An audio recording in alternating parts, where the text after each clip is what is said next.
Well, hello there, my fellow political junkies. Let's talk about the debate between Tim Walz and JD Vance. So, the first thing I'd like to say about this debate, I really enjoyed it. It was actually an exchange of ideas and how we can actually better ourselves as Americans, and whether or not Tim Walz has better ideas or JD Vance. So, the first question they were asked is, do you support if Israel does a preemptive strike against Iran? I'll preface this by saying Trump and Kamala are the exact same on this issue. So if you're going to vote for them based on how they would treat Gaza or the Palestinians, they're the exact same. So Tim Walz didn't actually give an answer. He's just like, well, I support Israel 100%. And JD Vance at least answered the question by saying, yes, I would support Israel if they wanted to do a preemptive strike against Iran, which is kind of terrifying to me. I mean, what kind of preemptive strike are we talking about here?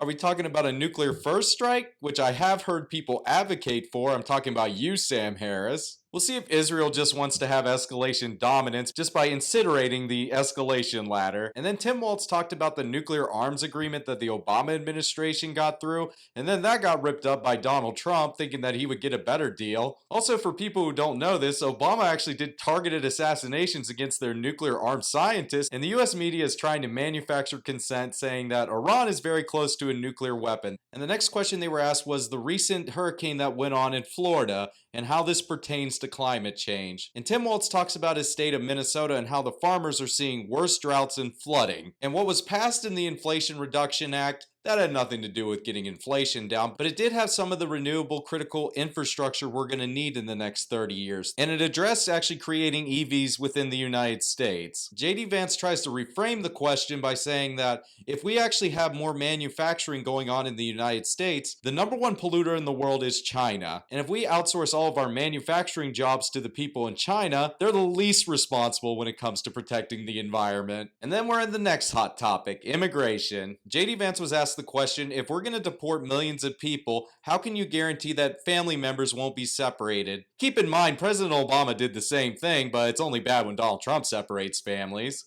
But the problem with the southern border is we have people going to the southern border and claiming asylum. They get released into the country and then hopefully you come back to your court date, which could take years. And he talks about how we need more asylum judges to actually adjudicate these asylum claims. And then JD Vance makes a point how if we have this influx of unskilled labor in the United States, it undercuts the wages of American citizens who are already here. I do have a bit of a problem with this because I think these people are taking the jobs that Americans don't want. Also, I have a concern if you're going to try to deport that many people, we live in a surveillance state right now. So are innocent Americans going to have their civil liberties violated in trying to find all these people? And then Tim Walz talks about the fentanyl crisis that's going on in the United States, and this is fueled by our southern border. And Joe Biden tried to pass immigration reform under his administration, but it was torpedoed by Donald Trump. It didn't have any amnesty, it didn't have any pathway to citizenship, and Donald Trump used his influence within the Republican Party to not give Joe Biden a win before the election. You could say that's wrong, but it's just partisan politics as usual. And what really irks me is people are like, Donald Trump's an ineffective leader, he didn't get any legislation passed. Well, apparently he is an effective leader because he's not even in power anymore and he got one of the bills in Congress shot down. And it's funny when the moderators tried to fact check JD Vance about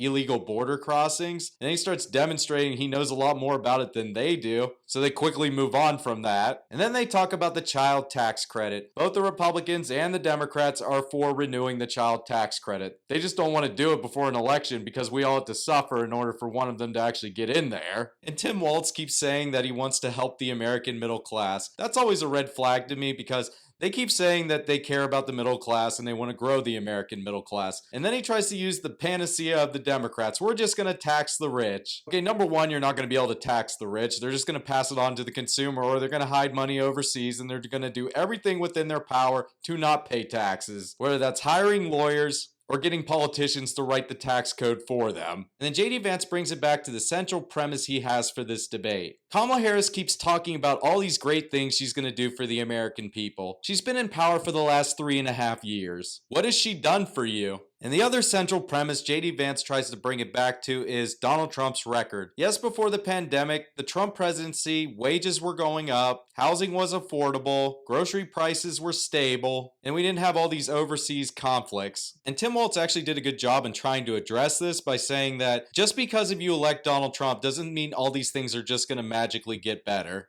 And I agree with that. Donald Trump's a flawed human being like the rest of us. But I keep coming back to, are you better off now than you were 4 years ago? And then the thing I like about JD Vance is he talks about American protectionism and not shipping all of our jobs overseas so the American worker doesn't have to compete with slave wages in China. And already I really like this debate because they're actually talking about the issues rather than devolving to Haitian migrants eating people's pets or Kamala Harris not answering any questions, being as vague as possible so she doesn't have to be held accountable when she doesn't do any of these things. And then they were asked a question about their leadership. And Tim Walz gets confronted on how he was allegedly in China, and the moderators were like, no, you were in the United States at the time. And he said he got caught up with the rhetoric and he misspoke. That's called lying. And then JD Vance got confronted, hey, you alluded to that Donald Trump was America's Hitler. I think he did a pretty good job of answering this, saying that the media lies about Donald Trump all the time. They keep saying if he becomes president, it's the end of democracy. I don't buy that for a second. This idea that the Constitution and the system of government within the United States can be destroyed by Donald Trump,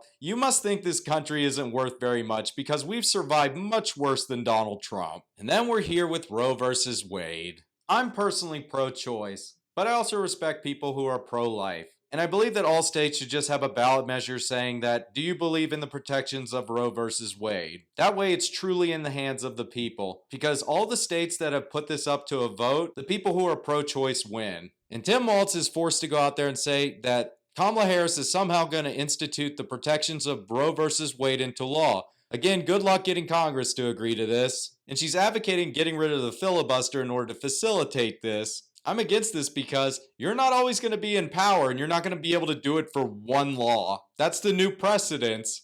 Quick side note here, I actually believe in filibuster reform. If you're going to filibuster, it has to be a real filibuster. You had to go up there and read from a phone book for hours. And JD Vance said that his own state of Ohio disagrees with him on abortion, and he believes that the state should just decide what their abortion policy is. And Tim Walz does bring up some good points when it comes to these horror stories where people had to flee their red states in order to go get reproductive care in blue states. But when you got rid of Roe versus Wade, of course this was going to happen.